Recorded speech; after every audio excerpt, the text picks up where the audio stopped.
Hey, yogis. So I put out a little feeler to see what you guys might like to hear about in the next yoga video that I might do. And the first person to respond suggested levitation.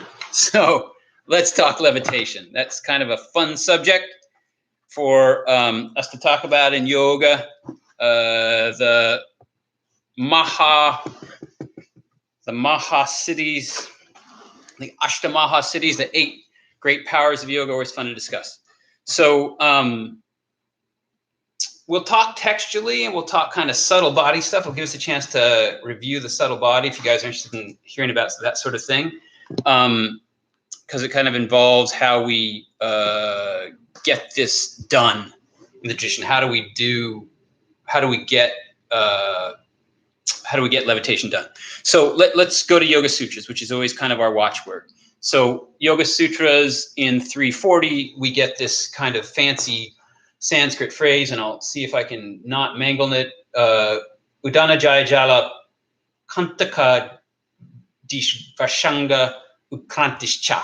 So what that means is by mastery of Udana, there is non-contact with water, mud, thorns, and the body levitates. So that's how it's usually translated, but the Sanskrit kind of gives us another message, and we'll come back to that. So the other kind of key passage and another key text that we pay a lot of attention to, of course, is in the Hatha Yoga Pradipika, in the 3rd chapter on mudras, in the 8th sutra there, which references the previous sutra, 7, where they just finished naming the 10 mudras, and then they explain to us that these are given by Shiva. They are cherished by all masters. They are hard even for the gods to attain, and they grant the 8 powers, which, as I said in the beginning, are the 8 kind of standard powers of the tradition, the Ashtamaha cities, the 8 great powers, and among them is this one called Laghima, Laghima, which is translated as lightness, which means usually is translated as levitation. There's the other 8 powers, like getting really big, getting really small, penetrating stuff, being able to achieve whatever you want, yada, yada, yada. So we have this discussion of cities. You guys are probably aware of it in the tradition, and some people think it's a bunch of hooey. I tend to think that it is possible because one can master subtle power, and subtle power is always greater than gross power. And the way this might work, and the way it's often explained, is that by focus on Udana, as it says, Udana Jaya Jala, it begins in that sutra by Patanjali in the Vibhuti Pada, in the 3rd pada, the 3rd step, the 3rd chapter of his book, where he's discussing all these powers. And it has to do with this process of samyama. If you focus on a certain thing, you get a certain power. In this case, if you focus on Udana, which is out of the throat, you are said to be able to lift. And the way this is explained in subtle body lore is that below Udana, there are the 4 gross elements which the body is linked to. We can think about that in terms of the 4 chakras. We have Anahata, we have Manipura, we have Svadhisthana, and we have Manipura. Manipura, the lowest chakra, is identified with earth, mud. The second one, Svadhisthana, is identified with water, Jala, like it says in the Yoga Sutra. The next one, Manipura, is fire. He doesn't mention that. And the next one is air, Anahata, the heart. And then he talks about Udana, which is sitting at the throat, where Vishuddha is sitting, the 5th chakra. So these things have relationship. If we're going to have non-contact with mud and water, what's at the first 2 chakras, we might want to rest ourselves in the first transcendent energy center, the one that moves beyond the 4 gross elements. We move to the first subtle element, which is ether, which sits at the throat. You might want to focus there if you want to get free of gravity, right? This is an energy center which allows you to transcend the grip that material reality holds on our incarnation at the level of the 4 grosser elements. Yeah. So Patanjali appears to be playing with this in the usual translation of that sutra, by mastery of Udana, there is non-contact with mud, water, thorns, and the body levitates. But if we look at that a little more carefully, he might have a much more mundane message. Maybe he's not talking about levitation at all. Maybe he's not talking about this process of working with Udana, which is one of the 5 vayus, the Pancha Vayus, to bring prana throughout the body so that the body lifts Udana to go up. That's usually how it's interpreted. But maybe he's talking about a much more mundane reality, because if we look at those Sanskrit terms, they have other meanings. Jala means a stupid person. Panka means mud, means moral defilement. Akantaka means injurious or vexing speech.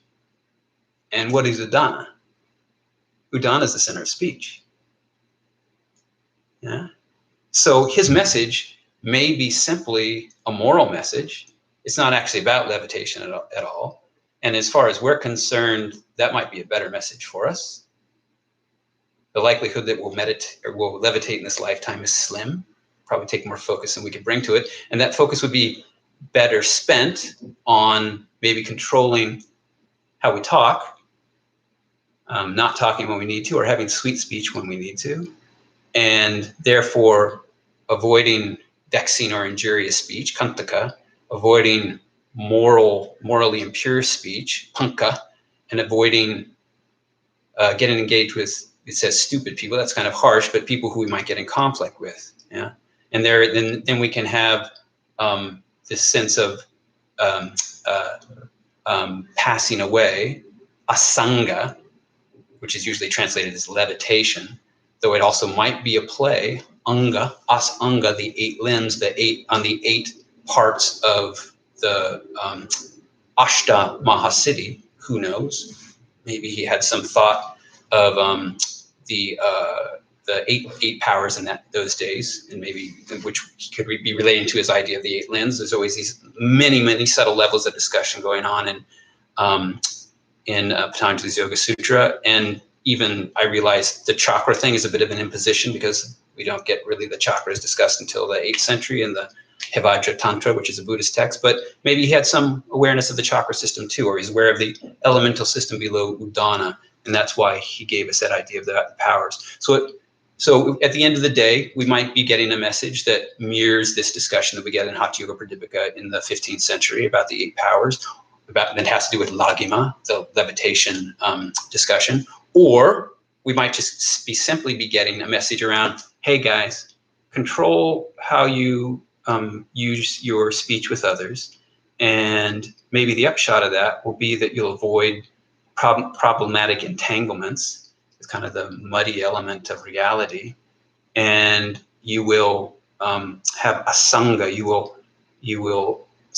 will pass on, you will levitate, you will be free of moral defilement, you'll be free of unhappiness, you'll be free of problems in your life. So he's always, Patanjali's tricky. He loves to play with Sanskrit and give us all these multiple levels of meaning. So maybe he's talking about chakra system. Maybe he's giving us a little precis on how the Panchavayus work, or maybe, and he's also talking about levitation, or maybe he's just talking about how to conduct ourselves in the world. So I'll leave you with that. A little discussion about levitation, a little tying to the text, clear up to the 14th century, clear back to the maybe 3rd century, which when Patanjali's Yoga Sutras was discussed. Hatha Tantra, of course, comes in 8th century, kind of walking through the time period of the text and having a discussion about the 8 powers, the Ashta Mahasiddhis, and the 1 power of Lagima, which is levitation. Hope this discussion was of interest to you, and it familiarized you a bit with how we talk about some of the vibhuti, the powers in the tradition. Namaste. Okay, boom.